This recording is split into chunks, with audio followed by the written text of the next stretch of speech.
Hello and welcome. I'm Tracey Polowich, host of the Excellence Connection podcast, where we connect our listeners with subject matter experts, knowledge, and resources that help along their excellence journey. Today, my guest is Bernie Morton.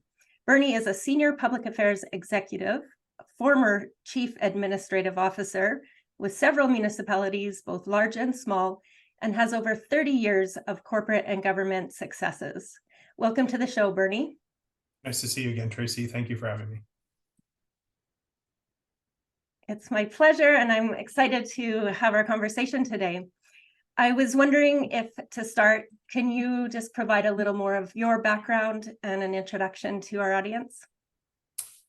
Sure. Well, I am a strong believer in civil service and strong believer in trying to make things happen for the betterment of people's lives. And that is taking me on a 31 year now journey within the public sector and the private sector in 3 different provinces. Did some work in the United States as well.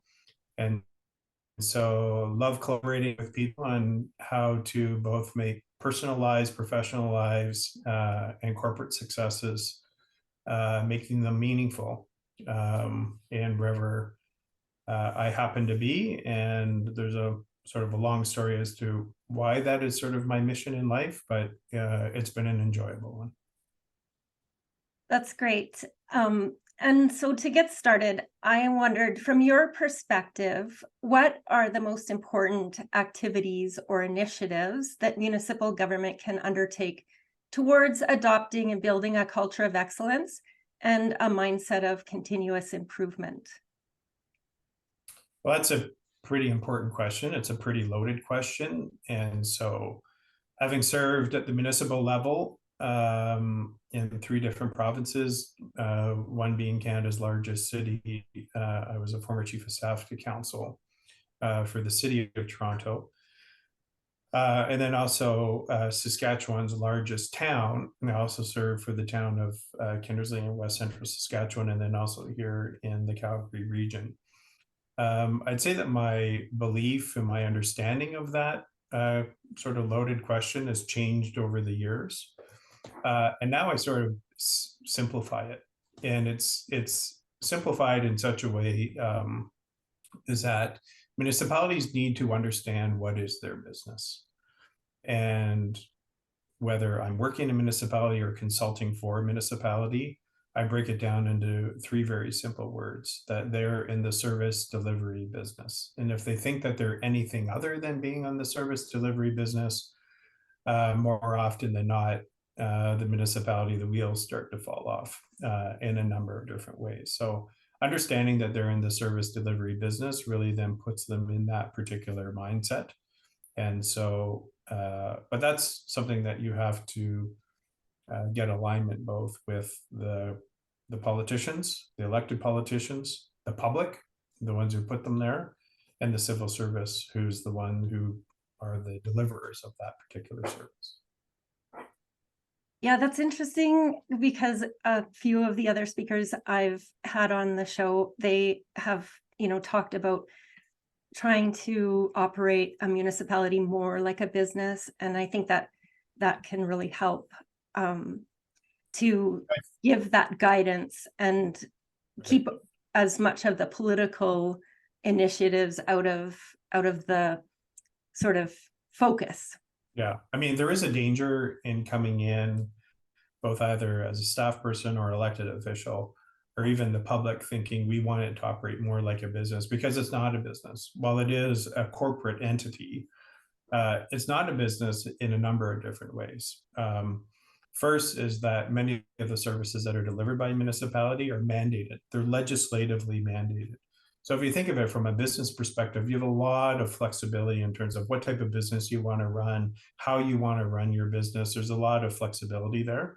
And municipalities are sort of the low end of the totem pole in terms of the hierarchy of government. And so there's a lot of this terminology called downloading. So downloading from the federal government, and the provincial government says, oh, we don't want to do that. We're going to download to the municipality. And then they sort of have this big, large bucket of deliverables that they have to deliver, often again by mandate. And so to that particular perspective, there's business practices that can be deployed within an organization to make it more efficient. But to simply say, I want it to run more like a business is a bit of a misnomer. So that's sort of the distinction from my perspective. Yeah, for sure. So along those lines, how practical is it really for a municipality to implement best practices or an excellence model to achieve efficiency and effectiveness? Well, that itself is sort of the second part of your loaded question, which is if municipalities are in the service delivery business, then the question is, what services are you delivering? And I can almost assure you that most municipalities don't know the number of services that they deliver. And you've heard me say this over and over again. But you need to know how many services you deliver to your public. And then the question is, what is the level of the delivery of those particular services? A phrase that I often use and sometimes is repeated, that, municipality, they can deliver you breakfast in bed if you want. There's just a cost associated with that. And then knowing that there's always a segment of the population who are not happy with the service that's delivered, no matter what. So even if part of your service delivery is we deliver you breakfast in bed every morning, there'll still be those who complain that the eggs are too cold. But that understanding of the number of services that you deliver and the level upon which you deliver those services, that then determines the cost of the delivery of those services. Let me give you an example of what that could be. Let's use parks, for instance. A municipality should know how many parks they have. Probably most know. And each park should perhaps have, if you're trying to find efficiencies within a system, each park should have a different level of service depending on the importance of that particular park to the community. How would you determine that? How frequently is it used? What's the demographics of the people who use that particular park? Is it a recreation park? Is it a leisure park? There's different types of parks. Is it a park where there's a lot of sports that are being played or a lot of activities being played? If so, then you're not going to have nearly as many, for instance, plants or flowers that are growing around it.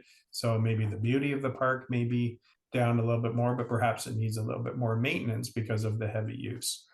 That type of analysis needs to go in every particular type of municipal service that's being done. So people may say, well, the parks different parks may get certain different levels of service. And if you take the time to do that type of analysis, you can actually improve the level of service to the municipality, and you can actually maximize the financial opportunities that are within those parks, because some parks also are revenue generating as well.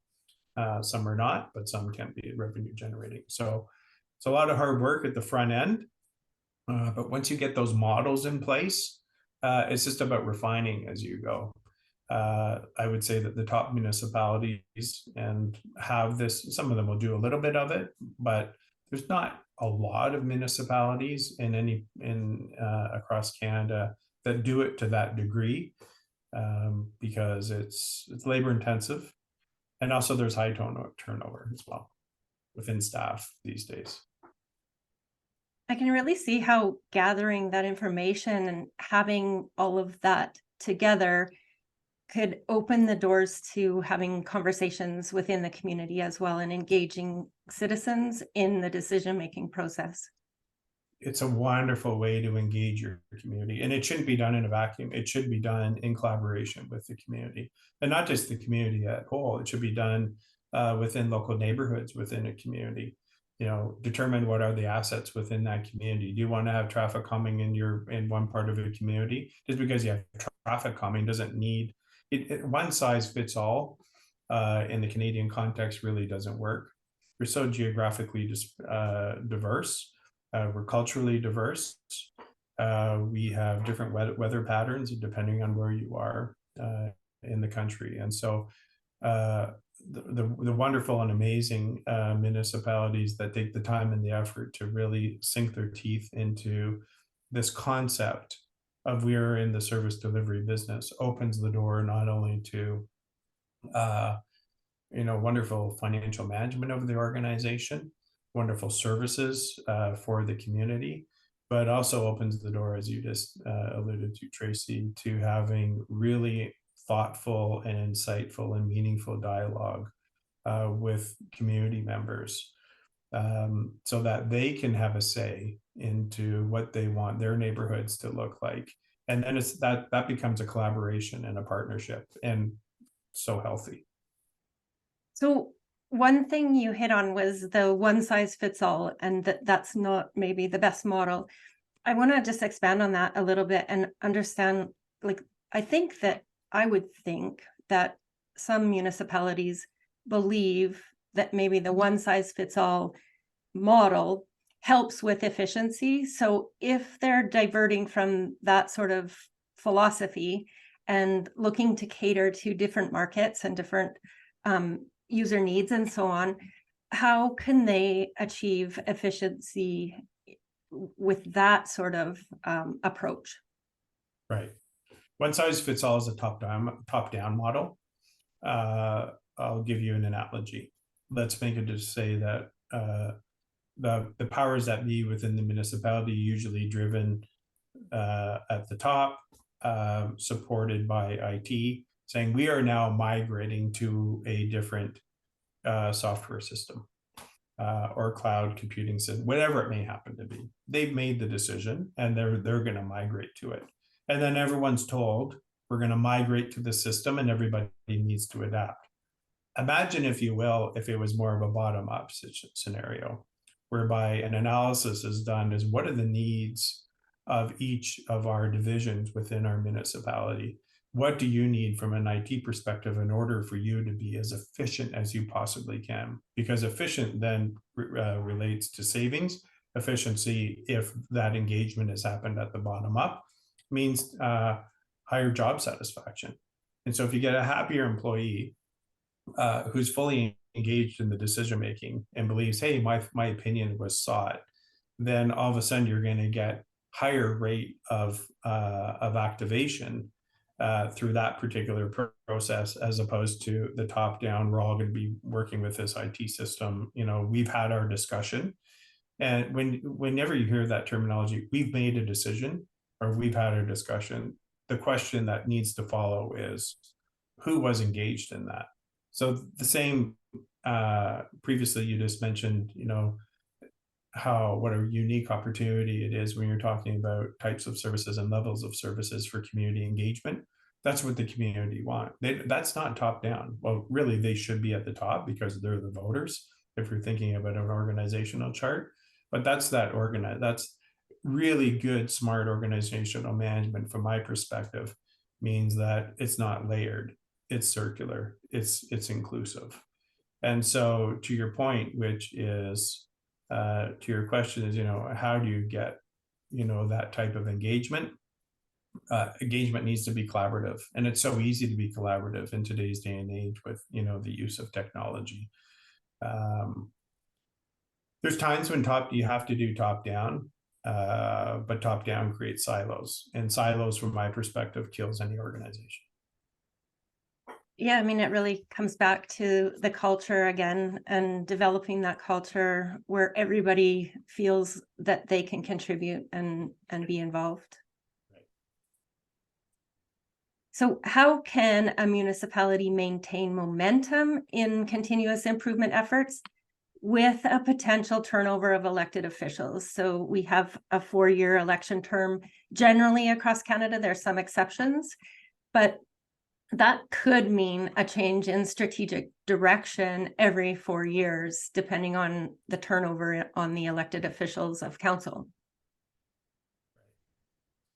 I feel blessed in that my understanding of government not only just comes as having worked in government as a civil servant, but having been in the private sector and in the public sector, in the private sector and in the public sector. And I've also worked politically. So understanding the political motivations of the elected really has served me well, because you can understand, what makes them tick. It's one of the biggest frustrations for the civil service, for the bureaucracy, who often get sort of a bad rap. And part of the reason why they get a bad rap is that it's easy for the politicians to say, well, it's all their fault. They're not doing their job. And so understanding that and being that bridge of the divide of between those particular groups is really important. And so to your question is,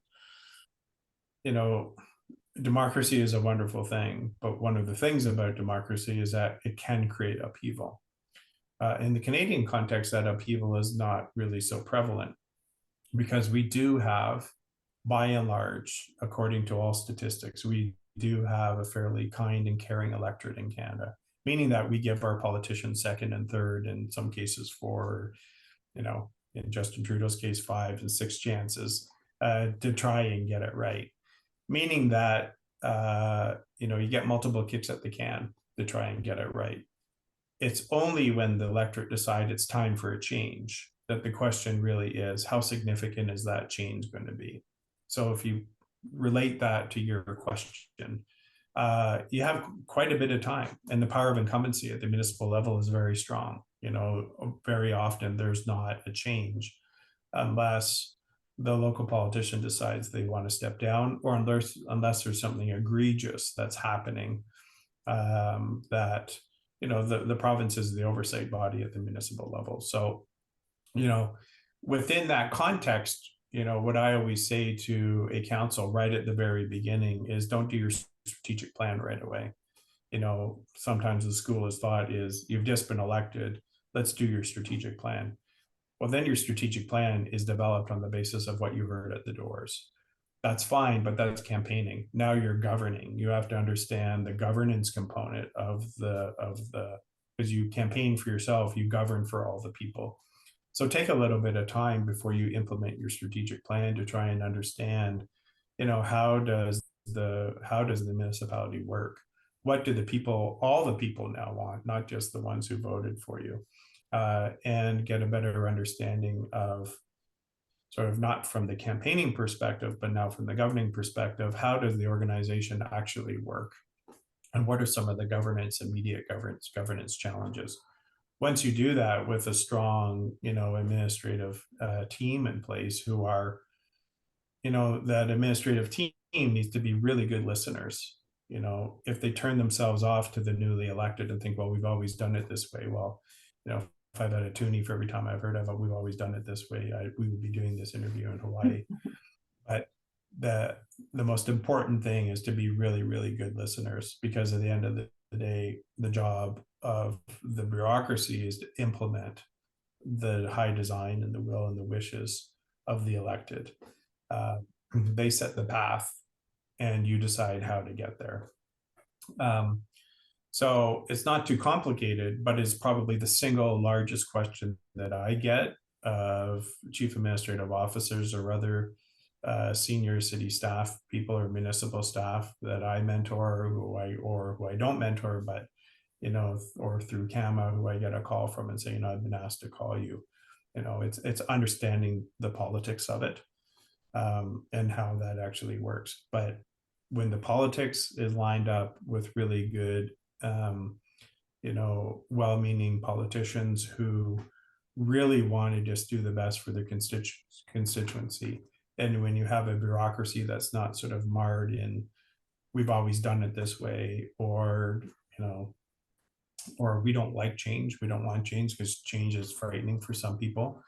When all of those can actually line up really, really nicely, man, things can really start moving. And a lot of really good things can get done. It can be tiring, it can be exhausting, but it can be extremely rewarding. And the community is the one that benefits as a whole. So it's all about if you can park your preconceived opinions and notions and ideologies, especially for city staff who listen and hear all the stuff that's going on in the campaign. What I've always said to them, that's campaigning. Just put that aside, they're campaigning. It's different when they govern. And for politicians, they have to understand, now they've campaigned, now they've won. Okay, you don't have to run anymore. You've already won. Now it's about making sure that if you want to get reelected, and getting reelected is based on how well are you going to be able to do your job, and how is the community going to benefit from the basic concept of we are in the service delivery business. How can we best deliver our services to our constituents?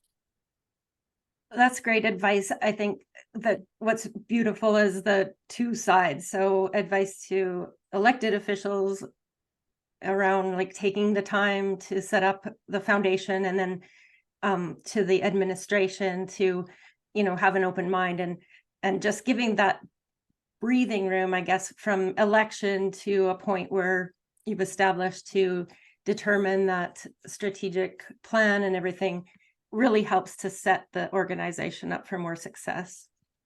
Yeah, the biggest mistakes are for when a newly elected council, especially if you have a lot of new people that are coming in. It's understandable that they want to hit the ground running. They just got elected. There's a euphoria that happens that they just got elected. Yeah. And then let's get going. Well, you got to know where the bathrooms are first. You have to understand the role and responsibility, which is why legislatively, I believe in every single province, there's a requirement that they have to do orientation. That orientation is that sort of legislative breathing time to really get to know and understand their job, especially if they've never done it before. It's a pretty significant job. And it comes with not only moral obligations, it also comes with legal obligations.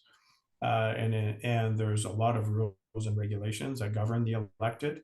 And in some cases, if you don't follow those rules or regulations, or you willfully disobey those, you could go to jail.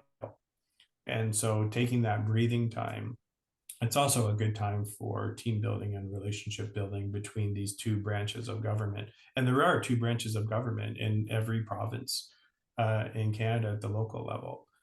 There's the executive branch, the governance branch, which is council headed by the mayor. And there's the administrative branch, who deal with the operations of the organization, who are headed by the city manager or the chief administrative officer, or whatever the legislation says. Those two groups are defined in legislation, and they have very, very important roles. When they're working well together, fantastic and amazing thing happen. When they're not, and they're at loggerheads, it's because of leadership. There's a leadership breakdown and a lack of understanding of the importance of the other role. So what I always say to chief administrative officers is, the minute you think that you can do the mayor's job better than you, that's when you need to resign. And I say to mayors, the minute that you think you can do the city manager's job better than they can, that's the time you need to step down, be for mayor. And when that person leaves, then submit your application to run for that particular position, because the two jobs are very distinct, and you have to stay in your lane. You got to work collaboratively, but you got to stay in your lane. Yeah. So do you think it's important to identify a champion, like someone who is in a position of authority and who supports and will promote the initiative, like an excellence initiative or a best practice within the organization? I think that's true for every single project and every single initiative that you're embarking on. Excellence is probably within the highest of the echelon of those particular types of initiatives. It's very, very important, but you need to have champions. When I counsel mayors, I say to them, find out have a meeting with your council.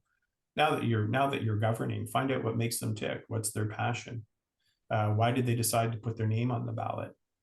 What at the end of the 4-year term, what do they want to look back and say, well, I've accomplished this?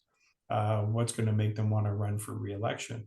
Everyone has a driving, motivating factor that's sometimes driven by ego, sometimes it's driven by public service.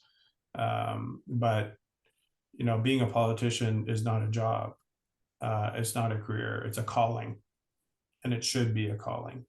And so because of that, it's very personal, and it's important for the mayor as the head of any council to try and figure out what makes each of them tick, and allow them, to your question, allow them to be a champion of any of those particular initiatives.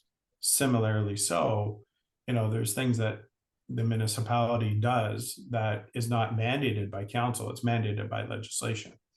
And so you have to be delivering those services. The council can determine what level of service they want that service to be, And so finding champions for any type of initiative, especially a new initiative, is really important. When it comes to the excellence, it's critical that you have a champion, because if you don't have and first of all, the champions need to be both the elected body and the city manager. They need to be your number one champions, but then you need to have someone within either both of those segments, or at least one person who is the driver, because it's a lot of work when you're driving excellence, which is about not only just tasks, it's also about strategy, and it's also about culture. And so if there's not someone there driving that each and every day and trying to instill people in, then it's not going to work. And it only works if there's inspiration.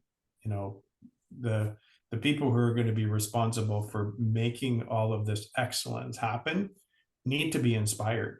They need to understand, why are they doing all this work, and what does that, mean personally to them. And for every person it may mean something a little bit different, but they need to be inspired, especially, depending on the generation of the people who work.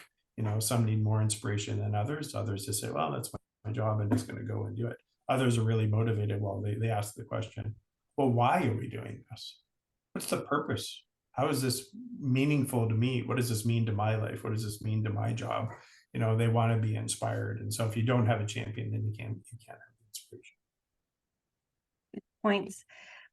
Can you share some examples of your successful excellence initiatives? I could, but I'd rather not. I'd rather talk about excellences that I've seen elsewhere across the country, that are models about excellence. You know, there's a lot of failures, which you can learn from those particular failures. But in terms of excellences, what I believe is that if you take a look at any of those communities that are growing, so if you take a look at, just, what are the fastest growing communities in Canada? They're growing for a reason. There's choice in terms of where people can live in this country. And if you take a quick Google search about what are the ones that are growing the most, and why are they growing, there's reasons why they're growing. They're growing because of affordability. They're growing because of culture. They're growing because of inclusiveness. They're growing because there's others within their cultural community that are moving there as well. They're growing because of whatever type of tax regime makes sense to them, and because it's about inclusiveness. So if we just think about that Alberta is Calling campaign, which is a provincial campaign, it's purposeful. And it's really designed to highlight all of the particular reasons why moving to Alberta is a really good thing. If you take a look at communities in the North American context that are stagnant, that are stale, that are hollowing out, there's something really dramatically that's going wrong. And so from my perspective, I look at the ones that are growing and why they're growing as inspiration and things to replicate. And if you take a look at the ones that are stagnant or not growing or sort of stuck, there's deep reasons why. And if you take a little bit of analysis of those, you can get to the bottom of that. Those are things that you don't want to replicate. You don't want to replicate some of those models that they have in place because they're just not working. They're a failure. And I'll say the biggest lesson from me, if you're like to say, what are some of the, your successes? So I won't speak to individual initiatives. It's a little bit self-serving. What I'll say is that the best lesson that I could share is, don't believe that just because you figured it out today that it's going to be this same model tomorrow or down the road. You have to be flexible in your thinking, and adaptable in your thinking in order to be successful. Otherwise, you're just going to stay stagnant in a certain way. Yeah, I mean, what works in one location may not work in another, but I think still the advice you have given about looking at those growth communities and learning more about what's making it work, and or vice versa, stagnant communities that's not making it work, that can really, I think, gives some good pointers to what you should or shouldn't focus on or explore, right? Right. Exactly. Nice. So regionalization is a hot topic in the municipal sector. Yeah. Seemingly, there's a lot of opportunities to increase efficiency and reduce overall costs for a region, which contributes to higher performance and excellence. What do you think are the key areas that municipalities could focus on with respect to regionalization, or even alternatives to regionalization, that would have the most benefit overall? Right. Well, I'll tell you a story. Way back when the city of Toronto was amalgamated. So that was in 2000. I'm dating myself now, but basically they're taking 7 corporations. So you have the municipality of the city of Toronto, and then you have all the boroughs, Toronto and Scarborough and York and East York. And the province decided, we're going to amalgamate you all into one. Approximately 55,000 employees, about close to a $10 billion budget. There wasn't a long implementation time. It was, measured in months rather than years. If you put that in the corporate sector perspective, you think, wow, there'd be a lot of, detailed analysis done of how do we merge these corporate entities into one. Out of that came what was called the Greater Toronto Services Board. So it was a board that was comprised of municipalities, Toronto, and all the regional municipalities, including Mississauga and Brampton. And their job was to try and figure out shared services. How could they work collaboratively with this big behemoth city of Toronto now in the middle, and all of these now rapidly growing regional municipalities and urban sprawl? How can they work together? And it goes to that very basic concept that I said, that we are in the service delivery business. And it was called the Greater Toronto Services Board. And it failed after 2.5 years, I think, of these, this board meeting over and over again. And I was there in my capacity with the city of Toronto, helping with the whip to try and make sure that Toronto was all on board. We had multiple councillors that were on there, and that was during my tenure there. And it failed. And part of the reason why it failed was because of protectionism. It failed because of turf protection. It failed because of people thinking, and these politicians, these are all the mayors, so just Google them, you'll know what mayors were there at the time. Some now deceased. And so that is a failed model of regionalism. And it is now very evident in the city of Toronto right now that became a failed model. And that had they got it right back in 2000, 2001 to 2 and 3, had they got it right then they wouldn't have billions of dollars of lost opportunity costs and revenue costs because of bad traffic. They would have a better transportation system. They would have more meaningful service alliances. And Toronto would be a far, far greater economic powerhouse today than it currently is. So missed opportunity on regionalism. So am I in favor of regionalism? Absolutely. I think it's a massive opportunity, especially when you think of it as the hub and spoke model. The hub, in the Calgary context, the hub, or the Edmonton context, the hub is that municipality. And then all of those surrounding municipalities in suburbia, including the rurals, need to be working collaboratively so that they can see themselves as not competing against each other, but competing globally on a larger scale. And I've made this speech over and over again to those who are part of the Calgary Metropolitan Region Board, having been part of that in a previous life. And I still have great connections there. And so fantastic discussions and opportunities. But, it's about making sure that they understand, and you have to have a vision. And so you can't just do, you have to have a vision. And so those political leaders that are thinking about, the benefits of regionalization, and in the Alberta context, the government has mandated, yes, there will be a Calgary Metropolitan Region, and there will be a regional board as well for Edmonton. And so they're forced together. They're kind of, it's a forced marriage. And so rather than thinking about what's in it for my municipality, which is a very difficult concept because you're elected by those people, you need to put on a different hat. You need to ask yourself that same question, is that we are in the service delivery business. But now I'm not just thinking about my own constituents who elected me. I have to think about what about those constituents that are elsewhere in the region, because if it's good for the region, it should be good for that local municipality. So regionalization is good if there's the right mindset and there's the right plan in place and the right attitudes, and if there is a shared vision. If you don't have that shared vision, then all you're going to do is just do. You're just going to end up doing, you're going to lose tons of taxpayers' dollars. I could also see, like from the beginning of our conversation, those municipalities that are interested or,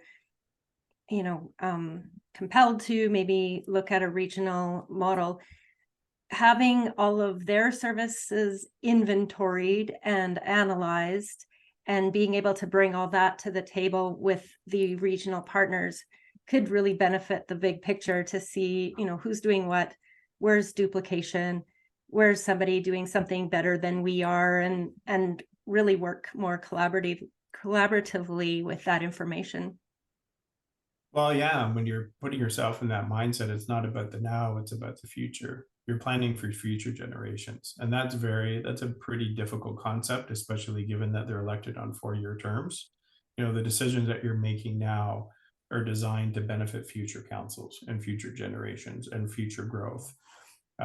So yes, there should be regionalization models of excellence and regionalization understanding of all these particular services.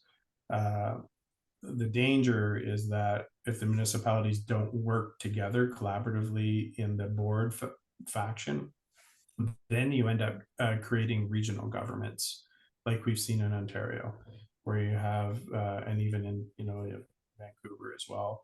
So you get these regional governments, and that's just another layer of government that perhaps is unnecessary, and it's extremely costly. And the city of Toronto was devolved, it was amalgamated, it was deconstructed and then amalgamated because of the challenges of these big behemoth massive regional governments that dealt with. And then there's always this consternation between the two. There's always this back and forth between the local government and the regional government. And so there doesn't need to be regional governments. There needs to be regional thought and regional thinking and regional processes that are put in place to implement the vision of the region. And even at the Calgary Metropolitan Region Board, it's just so different. They want to get, they want to start doing all these plans. Well, the plan needs to be informed by something, because otherwise you're just planning for the sake of planning. You have to plan. The plan should be informed by a vision. What is the vision that you want for your regional government? And then you start putting in the plans that are designed to fulfill that particular vision. So it's a difficult concept. Even the Calgary Metropolitan Region Board, there's quite a bit of dysfunction there. We've had members who've said, I'm out, and they've asked the provincial government to even the structure, which I think the structure is broken because there's a veto. The city of Calgary has veto, right? So yeah, we're all together, we're all forced to be here, but by the way, one municipality has veto over everybody else. There's rationale for the veto, but the rationale does not work well if you're trying to accomplish what can be accomplished with fantastic regional visioning and planning. Yeah, I mean, even though you say the concepts are complicated and complex, you make it sound quite simple. Just, stepping back to lay that foundation, set the vision, set the strategy, and then work together to envision or execute on that. So yeah, and I do have the benefit of seeing the failed regionalization of Toronto and how it's just kind of all meshed together right now and doing the best that it possibly can. But when there was that great unique opportunity for collaboration through the Greater Toronto Service Board, the opportunity. because I'm too busy thinking siloed and looking down as opposed to looking up and thinking about, wow, what a great, unique opportunity is presented to us. If we can all just park our egos a little bit, and we can just think about the fact that we're having these discussions and these dialogues for the benefit of future generations. Kind of a difficult concept. And when it all fell apart, it fell apart under great animosity amongst all the municipalities. Many just didn't end up getting along. And so when you drive through Toronto right now, the city of Toronto or the GTA, the average person doesn't know the difference between these municipalities because it's all fluid, you know. When you're getting on a bus, you don't care whether it's a TTC bus or a Brampton bus or a Mississauga bus. When you're riding on the rail, you don't care what the rail is.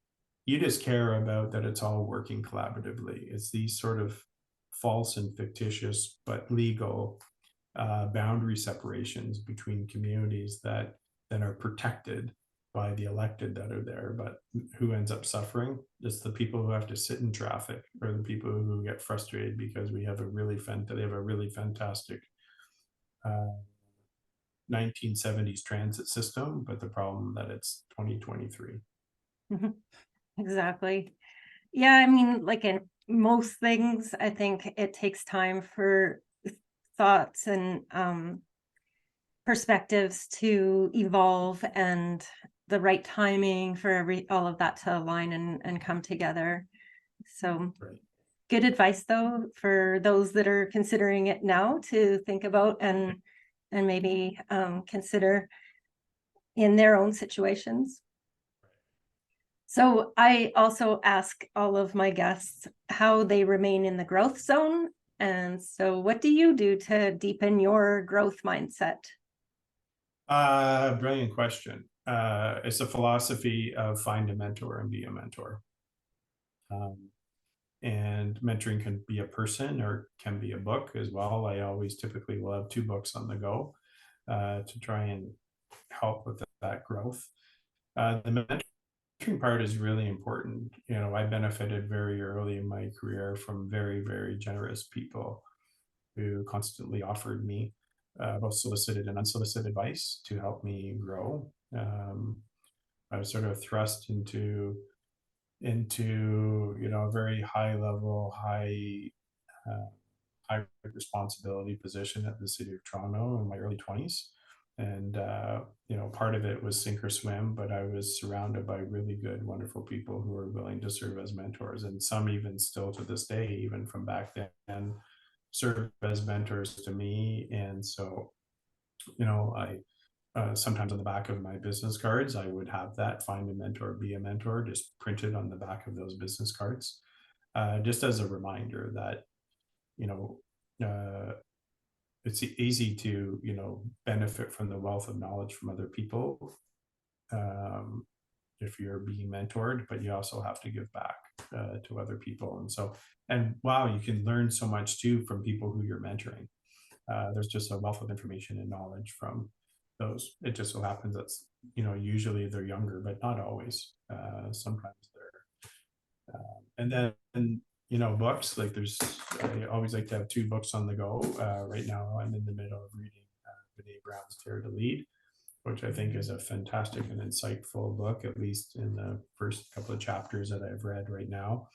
And then another book, which